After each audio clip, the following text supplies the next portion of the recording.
namaste, and a very warm good afternoon to all the students, the staff, faculty, management of DB Education, Shubhashri Academic International College, SAIC, Shepherd College, Triton International College, and all other viewers for joining us today for our online talk show podcast series, the fifth episode, themed on youth inspiration and knowledge. The topic of our today's talk show is Art of International Business, taking Nepal to the world. We welcome our valuable guest and speaker for this session, a person who needs no introduction, Mr. Rahul Chaudhary. Rahul Dai, please, thank you and welcome to the show. Thank you so much, Tarun Bhai. It's such a pleasure being on this DV Education weekly podcast. I appreciate your initiative and for making me a part of this show. Thank you. Thank you so much, Rahul Dai. Just to give the viewers a little background on Mr. Rahul Chaudhary and the organization he represents. Mr. Rahul Chaudhary is the managing director of CG Corp Global and CG Hospitality Holdings, which is a multinational conglomerate with an exceptional legacy of 140 years and over 4 generations, spread over 30 countries and with a workforce of over 10,000. It is our Nepal's first and only company listed on the Forbes list of billionaires since 2015. Valued in excess of 2.5 billion US dollars. त्यो भनेको roughly around 30,000 crore Nepali अथवा 30 अर्ब Nepali. You're sub comprising over 90 companies that produces world-class products and brands. CG Corp Global's notable areas of interest are FMCG, hospitality, telecom, finance, banking, electronic and home appliances, cement, real estate, education, and energy, to name a few. CG is also the brain behind the famous YY brand of noodles. Rahul Dai heads CG Hospitality Holdings, the hospitality wing of CG Corp Global. His forte lies in forging strategic alliances in established as well as emerging markets, which assist in the growth and development of their organization. CG Hospitality has a proud history of successful joint ventures in the hospitality sector with esteemed partners and owns some of the most iconic assets globally, with some of the leading hospitality brands over 2 decades, such as Taj, Jetwing, Radisson, The Farm, and its own brands, the Fern, Summit, and Zinc. CG Hospitality's portfolio comprises of over 135 hotels and resorts in 12 countries and 95 plus destinations with over 6,000 keys. By 2025, the portfolio is expected to grow over 200 hotels and 10,000 keys. Wow, this is incredible. Now, thank you. My first question to you, Rahul, is that, from finishing your college in 2006, 2006 मा तपाईले आफ्नो bachelor's सकाउनु भयो, college सकाउनु भयो the Statesमा. And I'd read in some of the interview that around that time you wanted to be a sportsman, and then you joined the corporate hospitality group in the same year, 2006. That same year, CG acquired a Radisson hotel at JFK, New York. Also that same year, CG Hospitality had 3 hotels and in 2 countries, yes. Fast forward to after 14 years today, CG Hospitality has 135 hotels and resorts across 12 countries and 95 plus destinations. Could you share with us in brief your story, Rahul? Well, it's very difficult to share 20 years in short, but no, I mean, it's been a very interesting journey, Tarun. My parents did not have the opportunity to go for higher education like any of us did. Any of us, meaning 3 of us, my brothers, Nirvan, Varun, and myself. And of course, we were the privileged ones to go and have an education in UK as well as in America. So when I was there in college, I used to play, of course, sports was something that I liked a lot.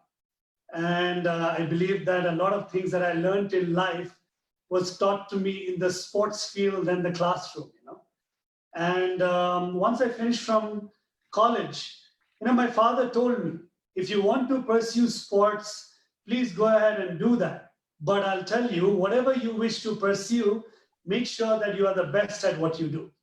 So at that point in time, I was also अमेरिकामा पढेको मान्छे हुर्केको मान्छे हैन त्यहाँ सबैजनालाई न्युयोर्कमा बस्नको जोश हुन्थ्यो.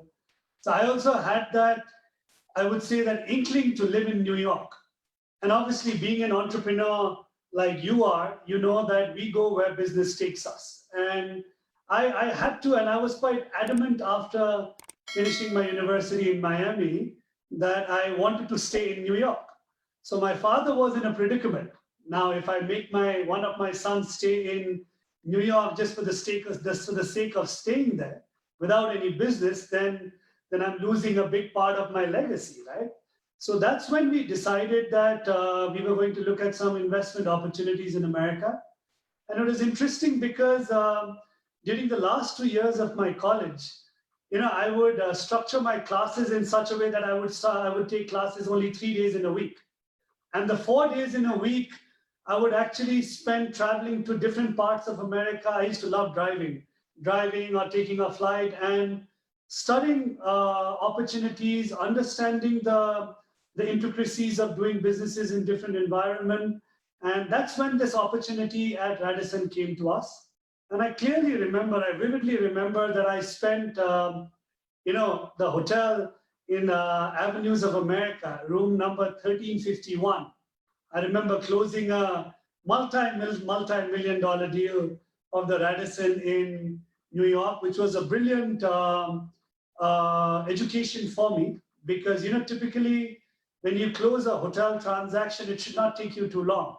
But that transaction actually took me almost 1.5 years to close. And anything and everything that you can imagine went wrong in that deal. And someday I may write even a book on that investment. But it taught me a very, very important lesson in life in terms of education. It was a very expensive learning, no doubt, for my father.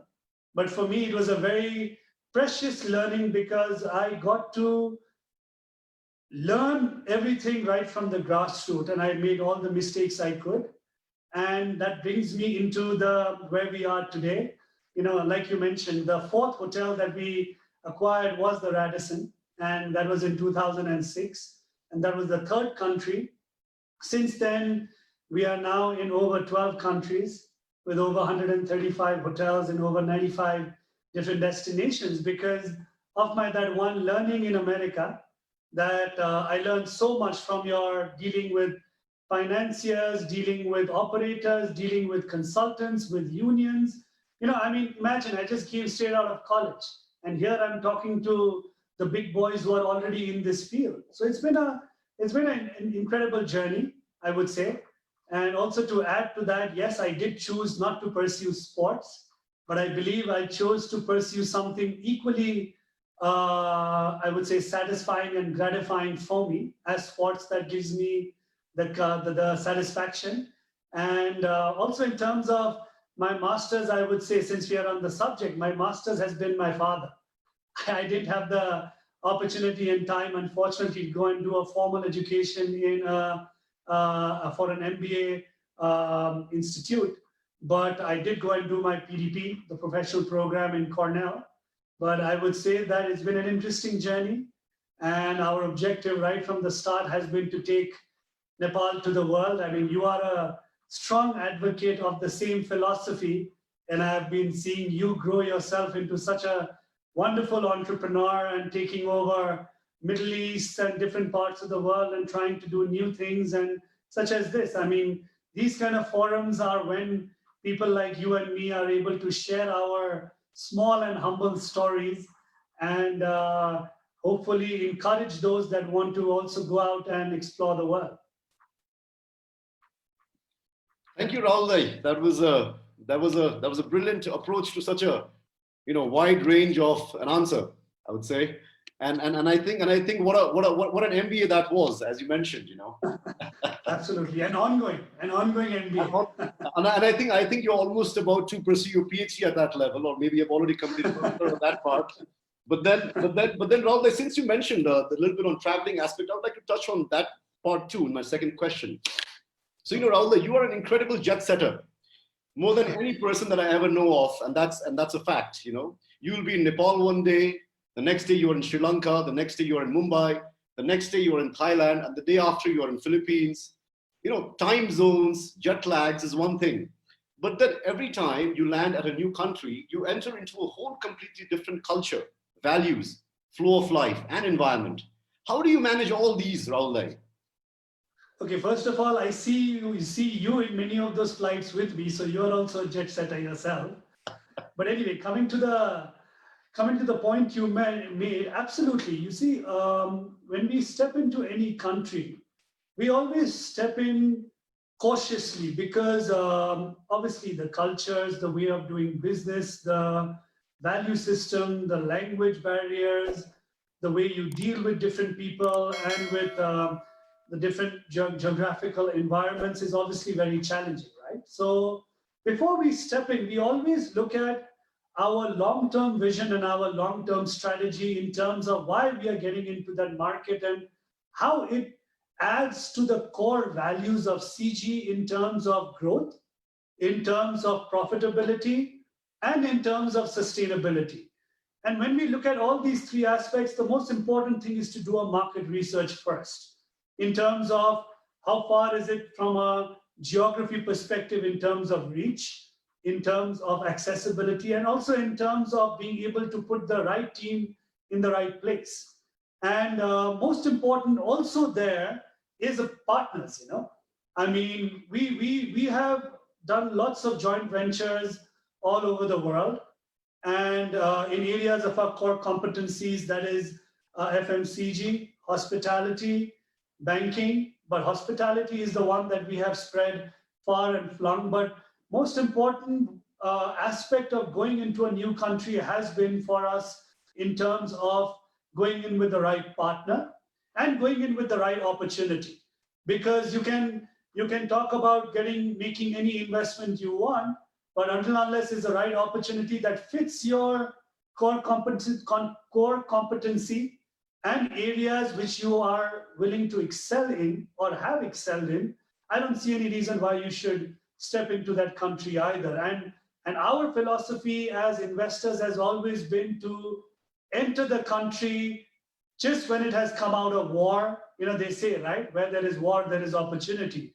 So in the literal sense, I mean, we always look at identifying opportunities below the cost, below the market price and entering at the right value so that you are entering to, I would say, nurture the business and grow the business itself. And over a period of time, as you invest in a business there, you tend to learn from the partners, you tend to learn from the business environment, you spend more time there with the stakeholders, and you get to know that culture as well. And the way I manage that is by having your core teams in different regions. And also the way I adopt my traveling schedule as well as managing different countries is that once I move away from one country, and this is something I learned from my father, that once I move away from one country, my focus completely goes to the next country. I mean, doesn't mean that I ignore what is going on in the country that I just left behind, of course, but your focus becomes much more. Otherwise, there's no way that you can literally grow your business or create a business empire. Since you spoke about partnership and along those lines, my next question, I would try to connect that same point over here. Your forte is in forging strategic alliances, and that has been one of the most important keys to getting your organization to where it is today. Under this context, Rahul, how important is it to have the right partnership or alliances? I would also appreciate your comments on the element of judgment or gut feeling, that goes into selecting the right strategic partner for you. Absolutely. And spoken like a true entrepreneur, I think us entrepreneurs take quite a few decisions, I will say, based on a gut feel and based on a judgment factor, but a judgment that is driven by proper risk analysis, proper, I would say, feedback. I mean, feedback is the most important in today's day and age, whereby if you're not willing to taking in the feedback from multiple people around you, I don't think you can really move forward. But in terms of partnerships, I think it is the most important factor if you really want to grow. Because I don't think we can or anyone can advocate and say that we can be a master in a country that we don't know. Of course, we have to rely on someone who has achieved in that region or in that market itself, lean on them. I mean, it's a question of complementary experiences, right? We bring in certain experiences and certain values and certain benefits, and we look for the same from our partners who are in that part of the world as well. I don't think one one person can be so self-reliant that they can literally conquer the whole world. So finding the right partner, but finding the right partner who is not really a master in what you do, but a master in something that you don't do. That is the key of finding the right partner, because that's where you're going to have less conflicts. That's where you're going to have more, I would say, a complementary working environment. That's where you're going to have an environment where you'll be leaning on each other for your expertise and knowledge and know-how. So that's where it's most important. I mean, profitability always comes later. Forget about that. We say that once you look at all these agreements and contracts, which you are well versed with, the day you sign that agreement is when everything is rosy, right? And the moment you pull out that contract, you can say that your partnership is finished. So you have to be able to have create that environment of trust, an environment of faith, and in an environment of goodwill.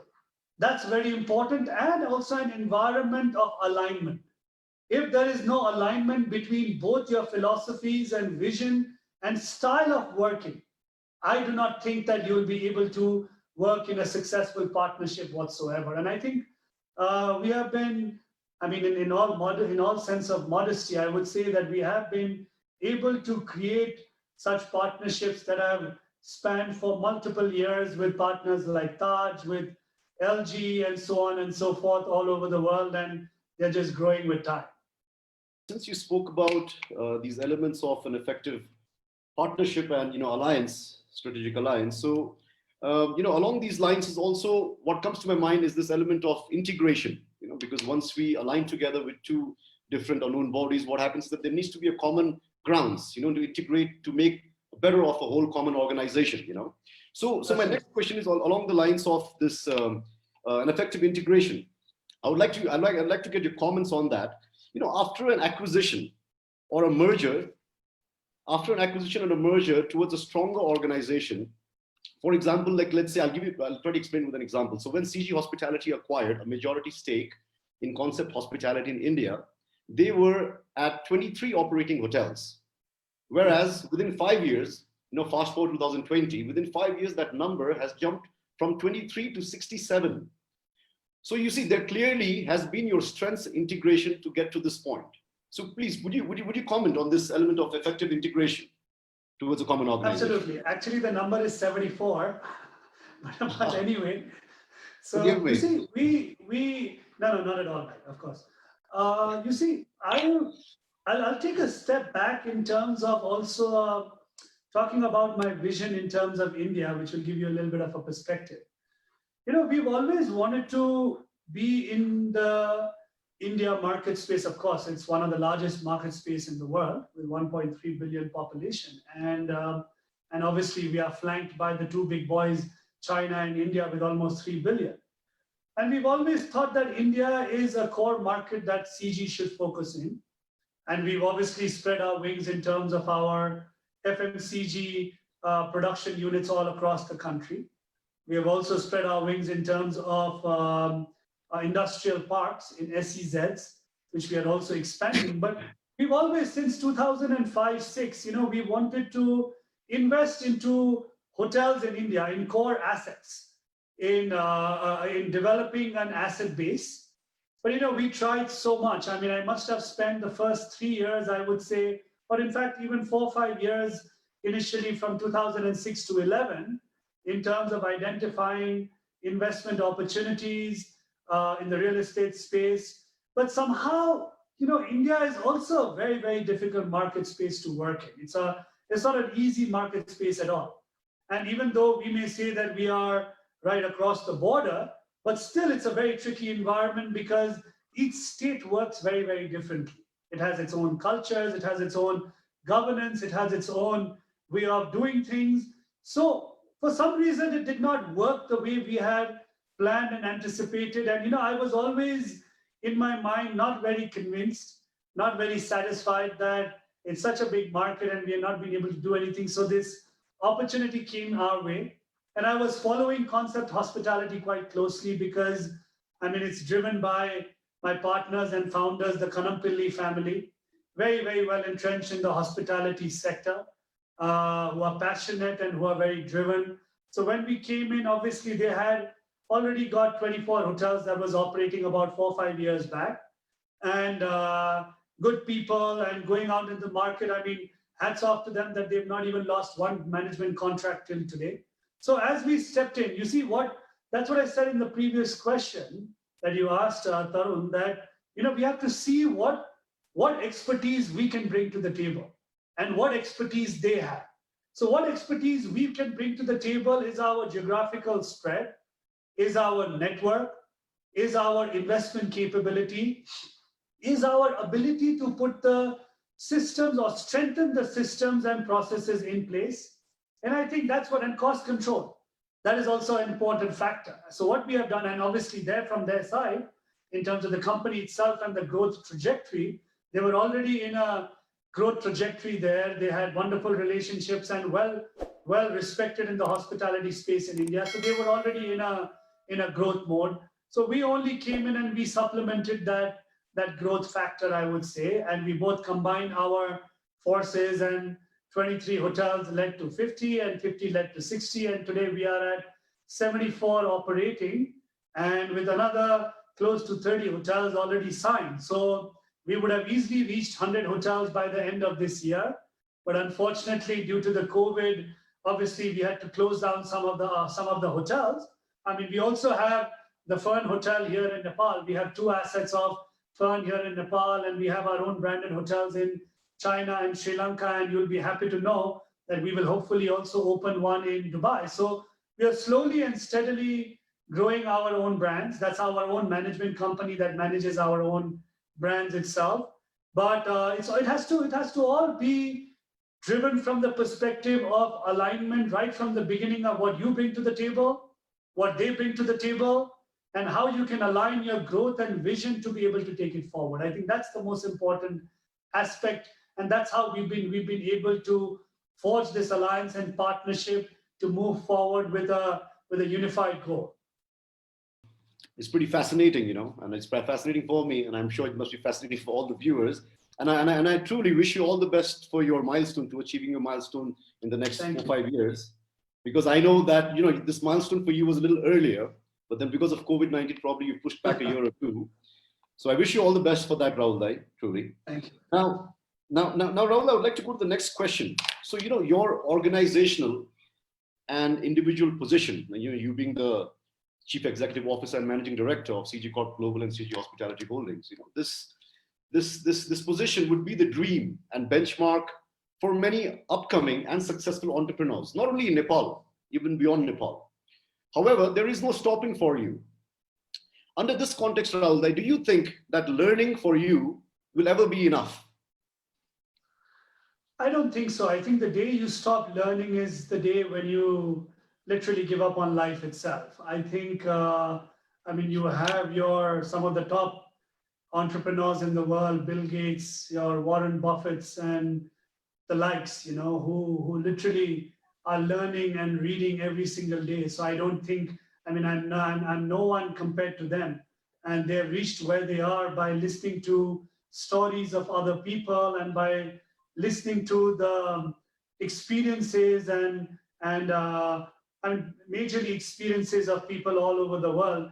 An important point you made about me being the CEO and MD of CG Corp and CG Hospitality. Many may look at it as a power position. Yes, no wonder that it has its benefits, but let me tell you that it comes with a lot of responsibility.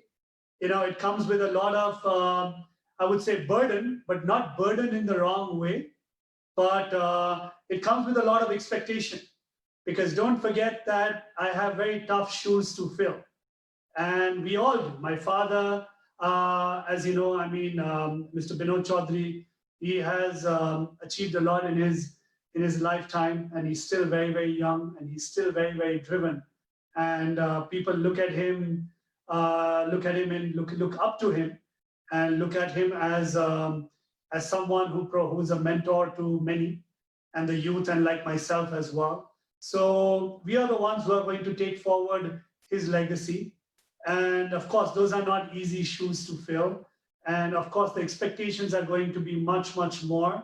So, I mean, of course, it's a position that many would like to be in, but it's a position that I would tell everyone not to take very lightly, because it comes with, if you have a, I mean, because we set very, very stringent visions, stringent goals, and we all are aligned towards it. And it's not an easy life. Let me tell you that. I mean, many people tell me, like you mentioned yourself, oh my gosh, Rahul, you're traveling all over the world, you're staying in some of the best hotels and experiencing some of the best lifestyles. But you know what I tell them? Hey, why don't you change lives with me for one day and see how it feels, because all of these are, I mean, it's not easy. It's difficult. It has its own time and moments for rejoicing, but the rejoicing comes with a lot of sweat and blood, and obviously we are creating all of this like you are, I'm sure, for your future and to leave behind a legacy, which your family, your parents have done so as well. And I mean, that is the objective. And I hope that I will be able to live up to the expectation of this position moving forward, and in creating an organization that has been able to take Nepal to the world in the true sense, and also bring everyone back to Nepal in the true sense as well. I think that would be our true vision. Absolutely, Dai. Absolutely, and I think, all our experiences, international experiences, and the exposure. My personal take on this is: what point is it? After all, if you're not able to make the most of it back in our home country, where there's so much of possibilities and so much of opportunities. So yeah. So since we are talking about life back in Nepal, I want to touch on a question which is connected to that. Now, you as a group, you as CG Hospitality, you'll have only entered in Nepal seriously only recently. So I would say, I think around 3 years back, where you all came up with your first top-class property, Taj Meghali Sarai in Sauraha, and then you'll have your Vivanta over here, and then through Concept Hospitality, you're holding there. You'll have Fern Residences, hotels there, Summit as well. So now you'll have actually taken seriously this whole element. So my question to you is along the lines of foreign direct investment environment into Nepal. So what is your take on that? And what better can the government of our country do to create a more conducive environment to attract more foreign direct investments, FDIs, into our country? You're right. We entered the hospitality space. Destiny has it that we entered the hospitality space in our own backyard pretty late, but better late than never. I think when we entered the hospitality space in Nepal, it was the right time for sure. Because when we started constructing the hotel, it was way before the earthquake, okay, and that was the Meghali Sarai. And that time, I would say that FDI was still not looked at very positively, and that pretty much shows from a lot of our youth going out of Nepal to study all over the world. That also goes to our manpower and labor that actually goes outside to earn. And I don't blame them in certain respects, because also the education perspective, also the opportunities and the quantum that one is able to earn outside is obviously significantly higher than one can do here. That's why you will see that our remittances are close to 8 to 10 billion a year, right? So it's a big revenue source for us. But in terms of FDI, most important is the stability of governance. It's also the confidence that the banking sector has in the businesses in the country. Of course, you will see that the banks are growing year on year. You know that we own the largest bank in the private sector in Nepal.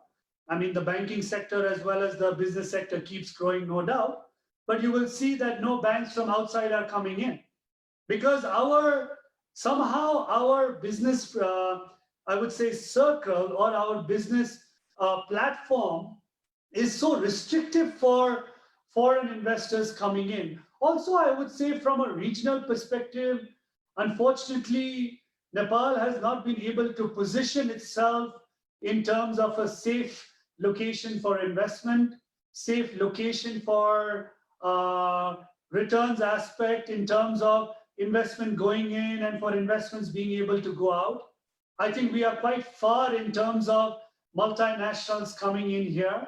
I mean, you do have plenty and tons of NGOs and ISOP out here, no doubt. So we have enough organizations that are giving all the help that is required here in Nepal for uplifting the society and uplifting the poor. But when you think about just that aspect, where are we with that? I mean, you have tremendous support, you have tremendous financial support coming from all over the world, but I wonder to myself that where is all that going? I mean, so, there is still it's a question of perception. It's also a question of system. It's a question of it's a question of governance. And it's also a question of policy. All of these aspects needs to be aligned. But before even we can think about FDI, I think we need to get our act together we need to get our house in order itself.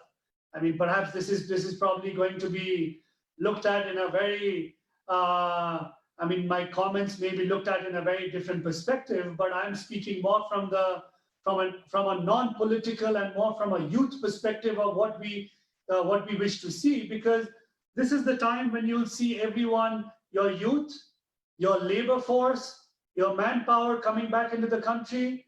And I can tell you that if you're not able to give them the adequate opportunities here in your home country, they're all going to go back.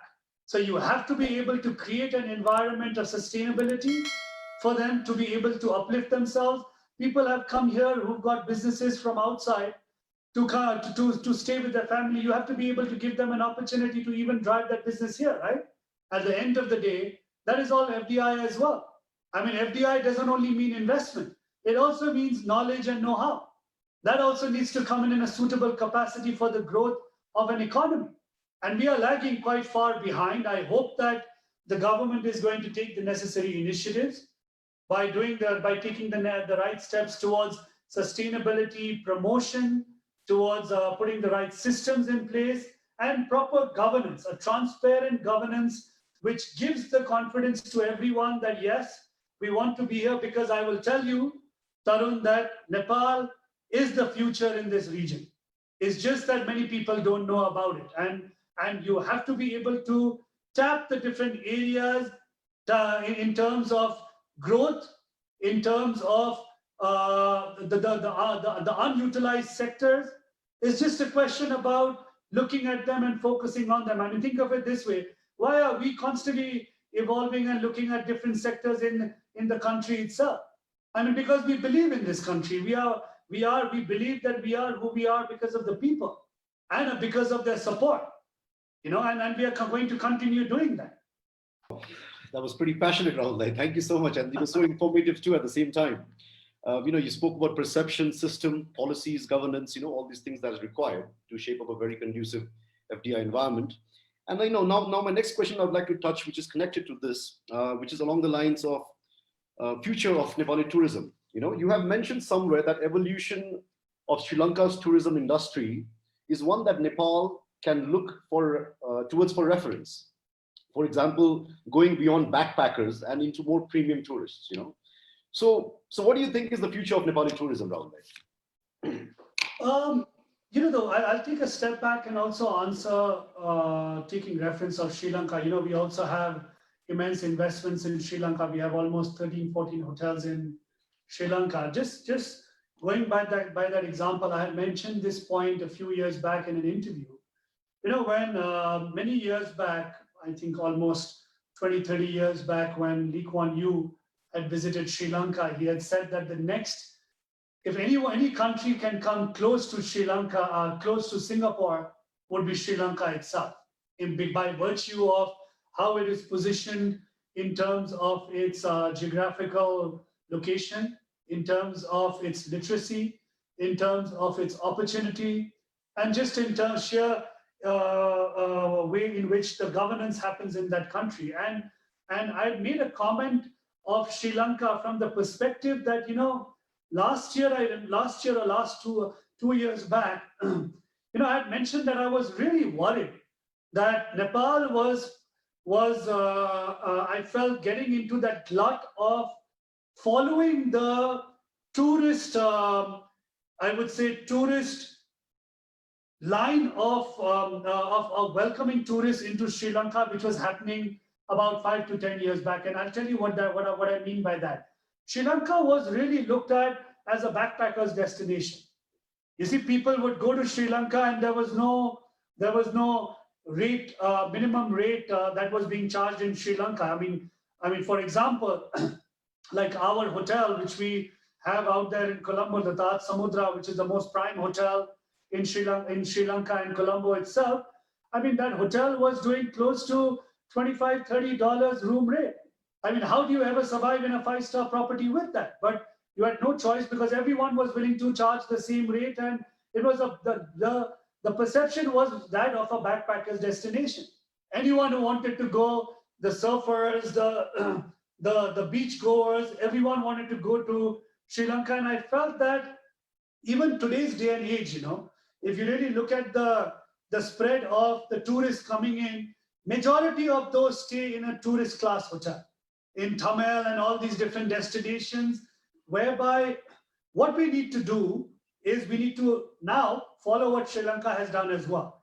It has managed to turn around its tourism by it used to have the minimum rate rather 1 or 2 years back, but at least it was able to jumpstart quality tourism coming into Sri Lanka. And that's what we need to do in Nepal, quality tourism. But keep in mind that quality tourism also requires quality hotels and quality resorts. And that's where we started off with the first, I would say, luxury, world-class, world-known resort, Meghali Sarai, with all sense of modesty again. And the first year of opening, we were the 3rd best lodge in the world and the top 40 hotels in the world. And now you can see, I'm so happy to see that there are so many hotels that have come on that are coming to the international standard.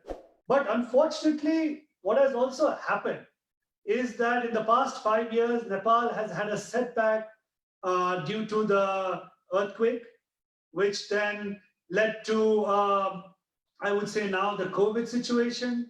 I think if you really ask me, of course, there is no doubt that I regret all the loss of lives and everyone who's falling prey to the COVID situation in terms of the health. But I look at COVID as an opportunity from a business point of view, because it gives you an opportunity to relook at your cost basis, relook at your business strategies, relook at your entire structure, and be able to think outside the box, look at re-engineer your business possibilities. A clear example I will give you, like Vivanta, as you mentioned. I mean, we are supposed to be we are a boutique luxury hotel, a 4-star plus hotel.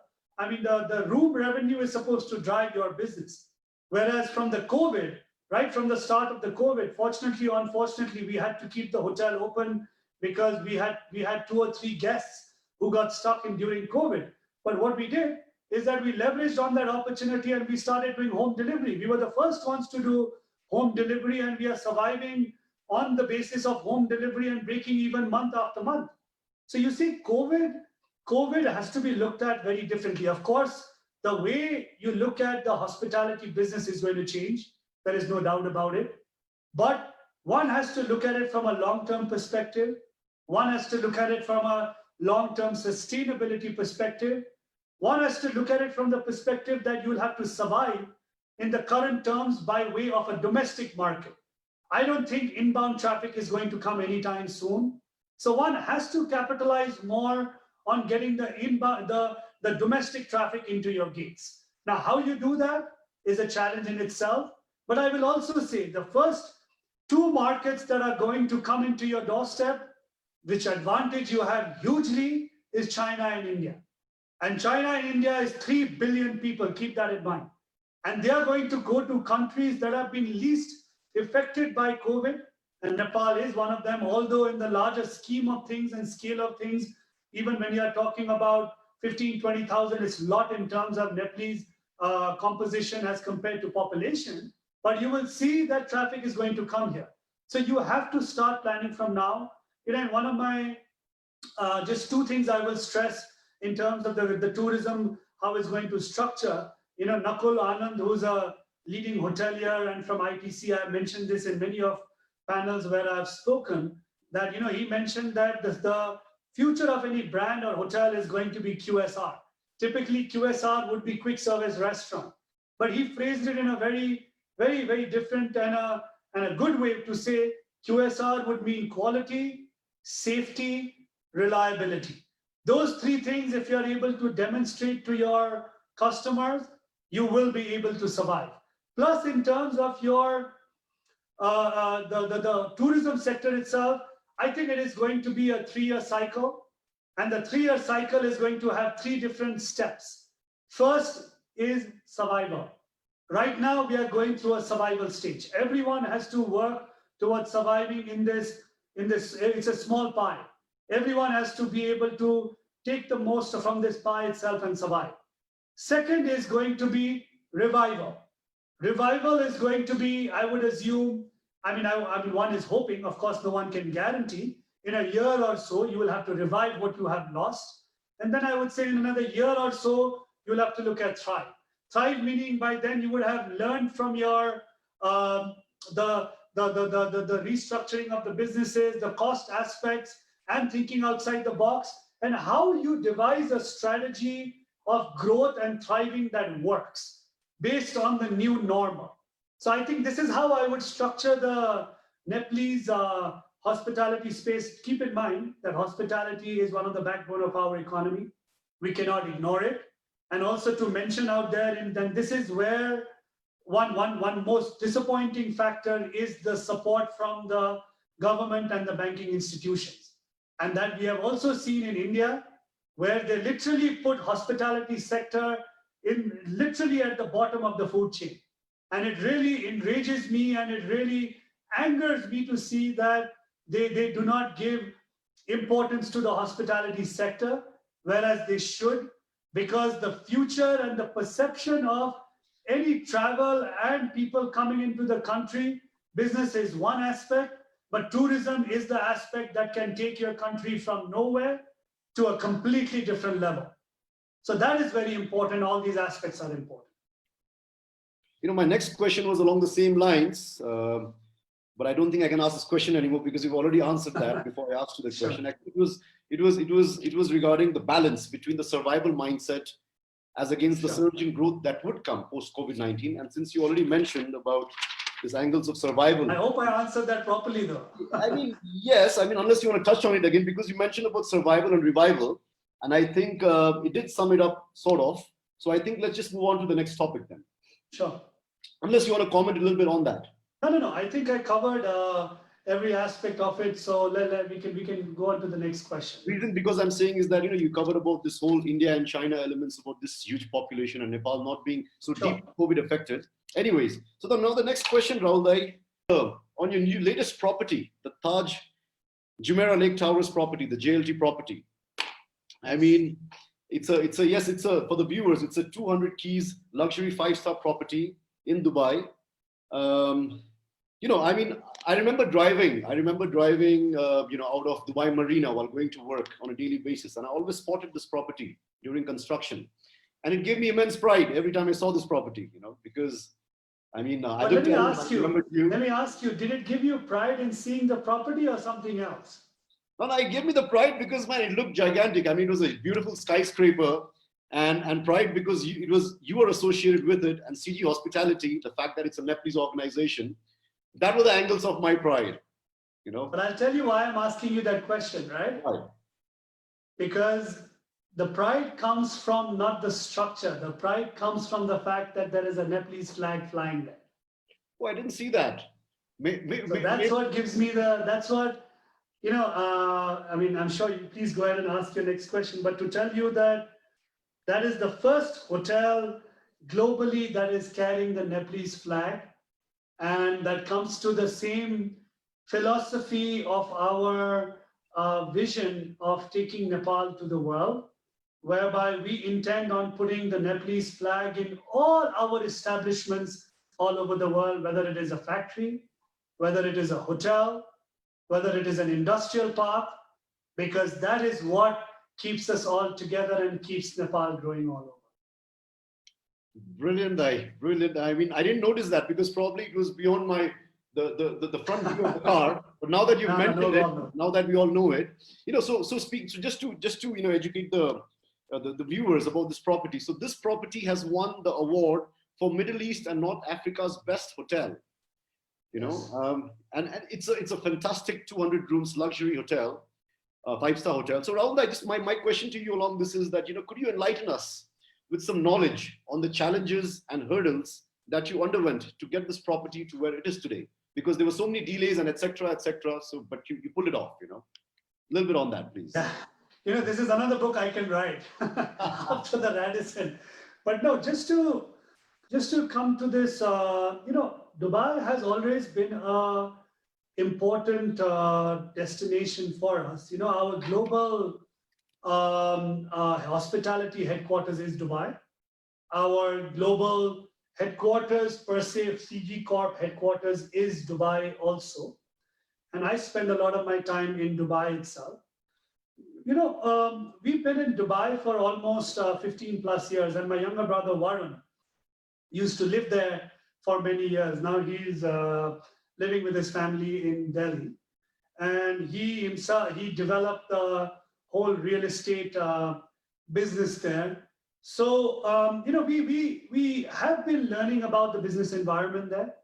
Actually, we have been a part of the process and following the story of growth of Dubai from where it was. I remember my father took us to Dubai. I think it was in the early 2001 or 2, and there was nothing on Sheikh Zayed Road. The only thing that was there were these 3 buildings that near the World Trade Tower, the old apartment complexes. It's called the residences. It was there, and we used to drive past that entire Sheikh Zayed Road to go to a resort. And now you see Dubai as a different story altogether. I mean, of course, you see Dubai has evolved to become the financial hub in that part of the world. Of course, we know that all the money was literally diverted towards Dubai from all over the world, from different stakeholders, different companies, multinationals.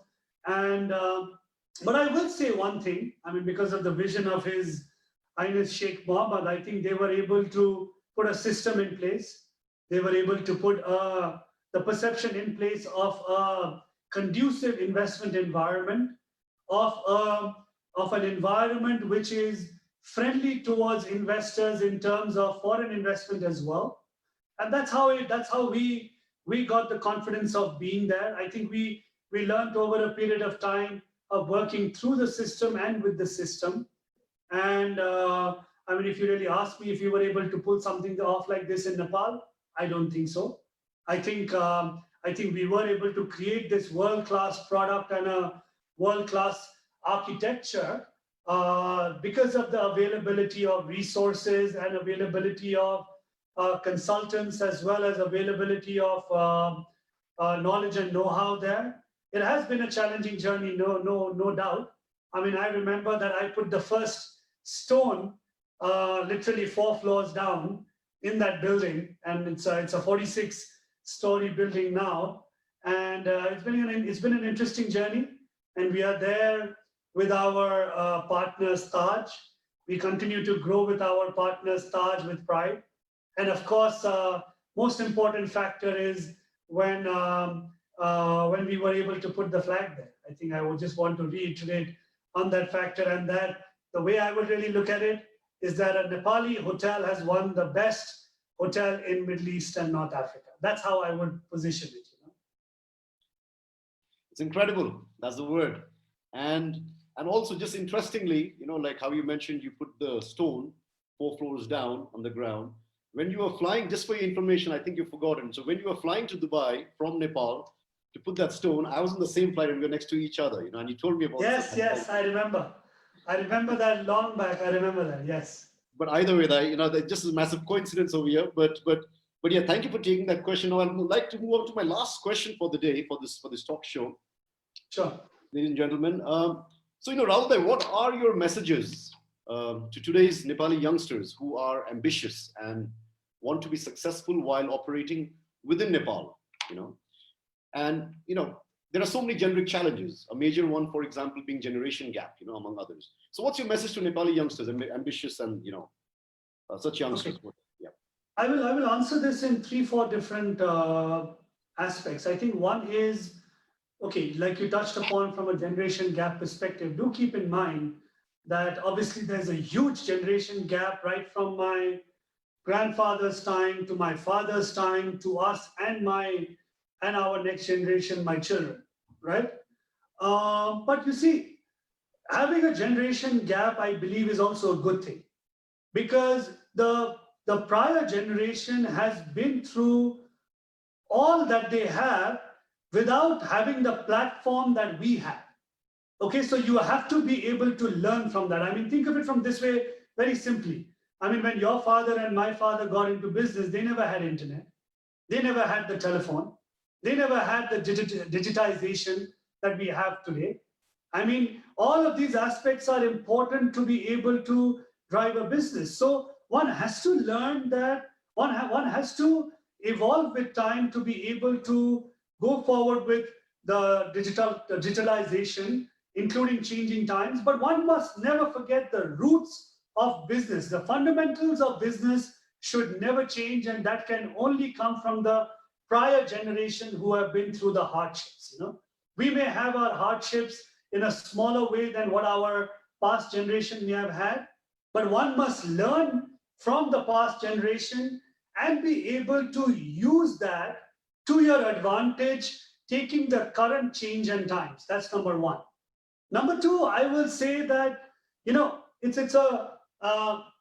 mean, in terms of, I've already covered the aspect of moving forward with time. One has to, in order to do any business or survive in the current environment, you have to move forward looking at the changing trends. At the end of the day, don't forget that everyone needs to look at business from the perspective that is it a disruptor? Is it really going to be there after a few years or not?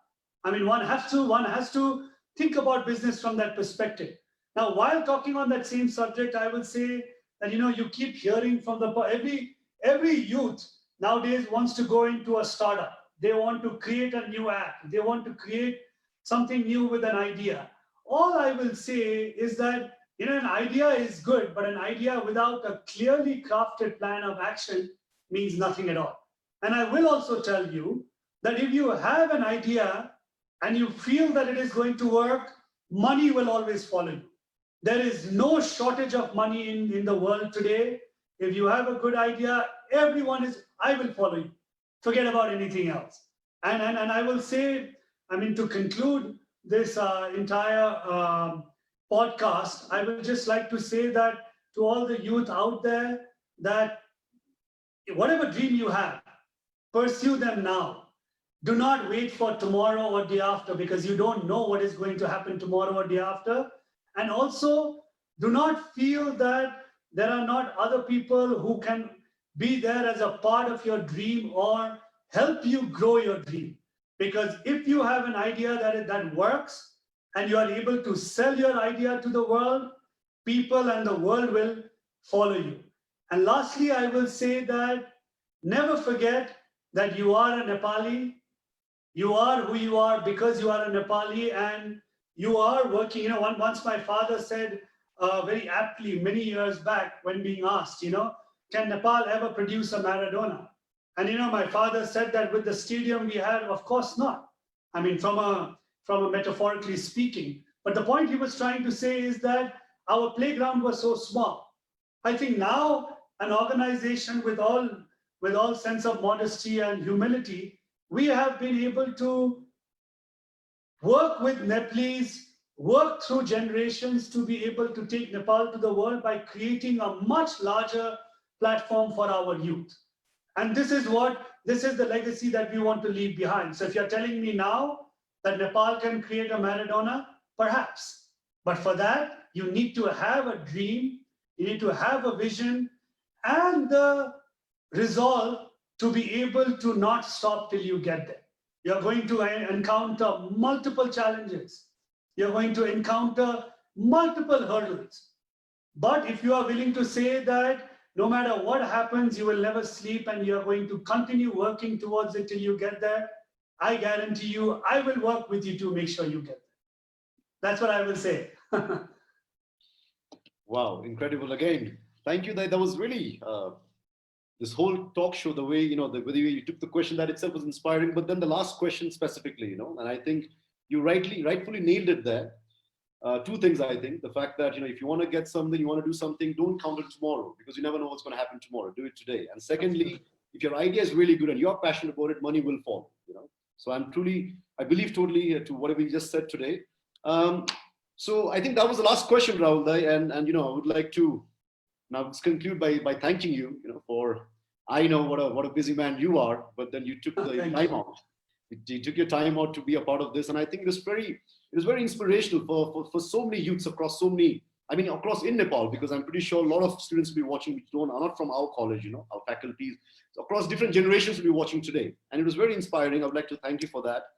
No, I'd just like to say one thing, Tarun, and another thing I'd like to tell the youth is learning from exactly what you have done today. You see, we are who we are in our generation by way of sharing each other's experiences and each other's knowledge and know-how. And the only way that is going to happen is by youth taking the initiative like yourself. And hats off to you, I must say that even during COVID, you're an entrepreneur, but you have found a channel, found an avenue to be able to do something that is so important. You can say, people can say that, oh, I'll just sit at home because it is COVID and we don't have work and no business is happening. But this is something, a very, very important initiative you have done. And I must give you full credit, and I hope you will continue with this initiative, because this is the true mark of an entrepreneur and the true mark of someone who wants to take our youth from where we are today to where we want to be. So I once again want to thank you for this opportunity. I feel it's an honor for me to be able to speak to all the youth and everyone listening to our talk. I hope that I've been able to share some of my humble submissions and my humble experiences. And I hope that we can do this more often, but more so to Tarun. Hats off to you as well. So thank you so much, Tarun. Well, thank you so much, Rahul. Then I'm blushing now. But thank you for whatever you said. And ladies and gentlemen, I would like to just say to the viewers, Rahul Dai is an incredible person. I've known him for a couple of years now. For him, sky is the limit. Every time I'm with him, I get goosebumps, because he always pumps me up. We've met over so many dinners, and we've met so many people through him. And every time I've seen people around him, they're just amazing. That whole vibes around, And every time I get inspired even more, Don't make me blush, huh? Okay, Rahul, so one day now enough of the talkings already now. I would like to thank you, Rahul, for coming on to the show and being so inspirational for so many students and youths of the country. One day, Masablai, thank you one chance to all our viewers who are here. And like Rahul said, this talk show of ours is not going to stop. We're going to have multi-move. We're going to do every talk show a week across different topics. So the next topic is again going to be a surprise, which we're going to let you know 2 days before. Thank you once again to all the viewers. Thank you, Rahul Dai. We wish you all the best. Thank you so much. For you to getting up to your 200 hotel marks by 2025. I hope you get there earlier. And we hope to see some more brilliant properties in Nepal, where at least we Nepalese, without traveling internationally, can get to experience domestically. Thank you so much, Bhai. Appreciate it. Thank you so much, everyone. Thank you. So that's that being said. Now, wish you all a very happy weekend. Please take care of yourself during these tough times of COVID. Please keep your social distancing factors on. Please wear masks. Please take care of your family members. And let's get back into normal lifestyle with the hope sooner, So thank you once again. Thank you all the viewers. Rahul Dai, take care. Thank you.